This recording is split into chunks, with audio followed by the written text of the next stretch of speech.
Hello everyone, I am Khushpreet Kaur and आज मैं आप लोगों को बताऊंगी कि आप लोगों को अपने एलएलबी के एग्ज़ाम में किस तरह से लिखना है लॉन्ग आंसर को। एंड ये मेरा कॉन्टेक्ट नंबर है।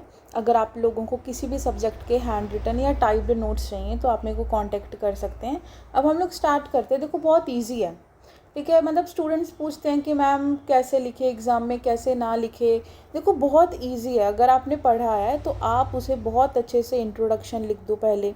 ठीक है, क्या करना है, सबसे पहले आप इंट्रोडक्शन लिख दो, 4 से 5 लाइनें इंट्रोडक्शन की दे दो।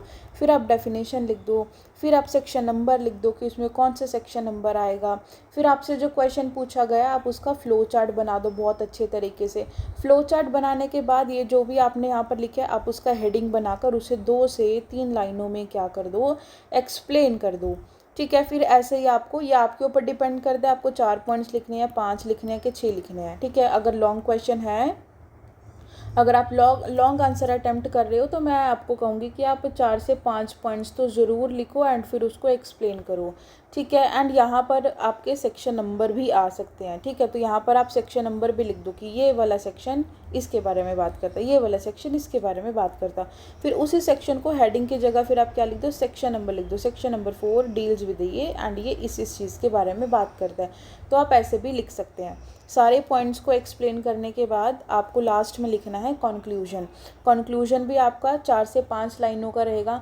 बच्चे पूछते हैं कि मैम कॉन्क्लूजन में क्या चीज़ लिखे है ना, तो वही है जो आपने इंट्रोडक्शन में लिखा है, वही थोड़ा बहुत ऊपर नीचे करके आपको क्या करना है, कॉन्क्लूजन में लिख देना है। ठीक है, वही सेम रहता है, जो इंट्रोडक्शन रहती है वही कॉन्क्लूजन रहता है। बस इसमें आप थोड़ा सा आपने जो यहाँ पर हेडिंग्स को ऐड किया है उसके बारे में बस आपको थोड़ा सा 1 से 2 लाइन ऐड करनी होती है, बस इतना रहता है। ठीक है, अब अब आप लोगों को क्या करना है कि 1-2 बार क्या करो, आप लोग प्रैक्टिस करो। ठीक है, मैं अपने इंस्टाग्राम पे भी अपलोड करती रहती हूँ ऐसे कुछ चीज़ें, और मैं आपको अभी एक दिखा भी देती हूँ कि किस तरह से आपको प्रॉपर वे में लिखना है। ठीक है, लेकिन वही है, जो स्टूडेंट्स पूछते हैं कि मैम शीट्स भरनी होती है ना कॉलेज में, तो हाँ ये बात बिल्कुल सही है, कॉलेज में हमें सिर्फ शीट्स भरनी होती है।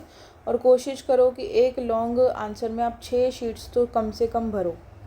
ठीक है, और बहुत आराम से 6 शीट्स पे बहुत आराम से ये पूरा बहुत आराम से लिख पाएंगे।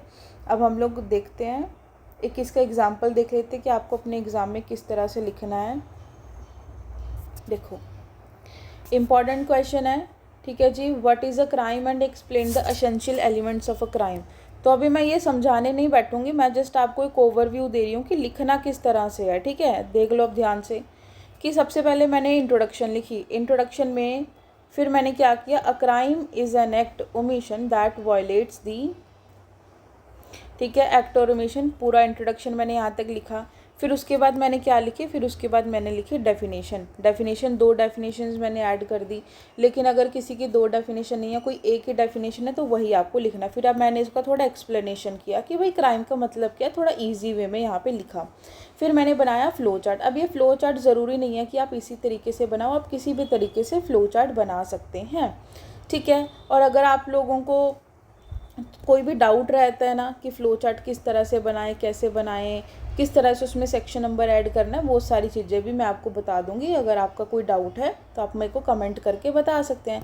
तो उन्हीं पॉइंट्स को देखो, ये पहला पॉइंट क्या लिखा था, ह्यूमन बीइंग, फिर उसी ह्यूमन बीइंग को मैंने क्या कर दिया, एक्सप्लेन कर दिया। ठीक है, फिर वैसा सेकंड पॉइंट आ गया। फिर अब सेकंड पॉइंट का इंपॉर्टेंट केस लॉ था, तो केस लॉज भी लिखने हैं। ठीक है, एंड उसके बाद हाँ, और एक और पॉइंट आप इसमें ऐड करना कि कंक्लूजन से पहले आपको क्या करना है, केस लॉज जो हमारे रहते हैं वो आपको ऐड करने हैं। फिर ये हमारा 4th पॉइंट आ गया।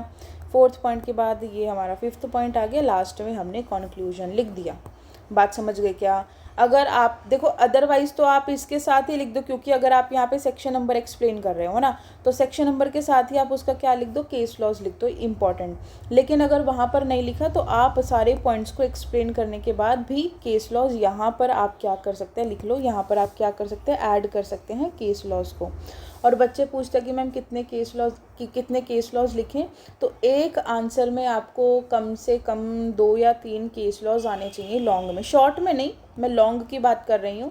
लॉन्ग में आपको 2 से 3 केस लॉज आने चाहिए, बिल्कुल अच्छे से आने चाहिए। और दूसरी चीज़ ये, अगर आपको एग्ज़ाम में केस की हेडिंग नहीं पता, मतलब केस का नाम नहीं पता, लेकिन आपको पता कि उसके अंदर क्या है, देन आपको वो केस लॉ नहीं लिखना। अगर नहीं आता है कुछ कुछ बच्चे क्या करते हैं, ऐसे नीचे लिख देंगे, केस के बारे में ऊपर जगह छोड़ देंगे, केस का नाम ही नहीं पता है। तो ऐसा आपको नहीं करना। आपको अगर केस का नाम पता है तो ही लिखना है। वही सेम बात सेक्शन के लिए, अगर आपको सेक्शन नंबर पता है तो आपको लिखना है, अदरवाइज़ आप सेक्शन नंबर की जगह मत छोड़ो। सिंपल आप यहाँ पे हेडिंग लिख दो सेक्शन की और फिर उसे एक्सप्लेन कर दो, लेकिन उसका सेक्शन नंबर ऐसे लिख कर ना जगह मत छोड़ो, अदरवाइज़ टीचर को लगता है कि बच्चे को आता नहीं है। तो इस तरह से आपको करना है। And thank you so much, आज के लिए इतना ही। अगर आप लोगों को कोई डाउट है, आप लोग चाहते हैं कि मैं किस चीज़ से रिलेटेड वीडियोस बनाऊं, तो आप मेरे को कमेंट करके बता सकते हैं। ठीक है, and thank you so much, bye bye.